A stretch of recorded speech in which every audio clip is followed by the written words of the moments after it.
بسم اللہ الرحمن الرحیم۔ شب برات کی برکات حاصل کرنے کے لیے افراتفری سے بچتے ہوئے درج ذیل اعمال کا اہتمام کرے۔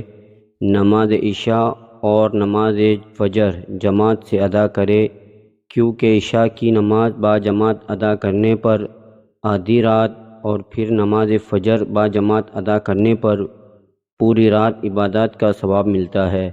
نفلی عبادات تنہائی اور اپنے گھر میں ادا کرنا افضل ہے، لہٰذا شب برات کی عبادت بھی گھر میں خاموشی سے ادا کی جائے اور بقدر استطاعت انفرادی طور پر ذکر و اذکار، تسبیحات، درود شریف اور نوافل صلاۃ و تسبیح اور قرآن پاک کی تلاوت کا اہتمام کرے۔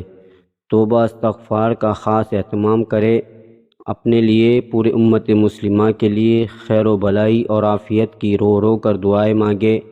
ہر قسم کی اجتماعی عبادات، رسومات، بدعات، خرافات اور شور شرابے سے اجتناب کرے۔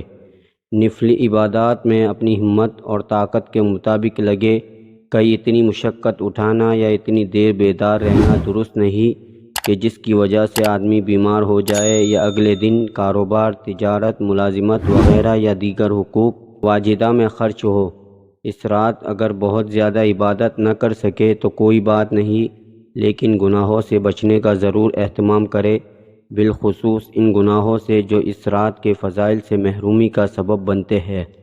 واضح رہے کہ مذکورہ بالا اعمال شب برات کا لازمی حصہ ہے اور فرض اور وہ واجب کے درجے میں نہیں، بلکہ ان کا تذکرہ محض یاد دہانی اور نصیحت کے لیے ہے، تاکہ لوگ کرنے والے کاموں میں لگ کر نہ کرنے والے کاموں اور منکرات سے بچ سکے۔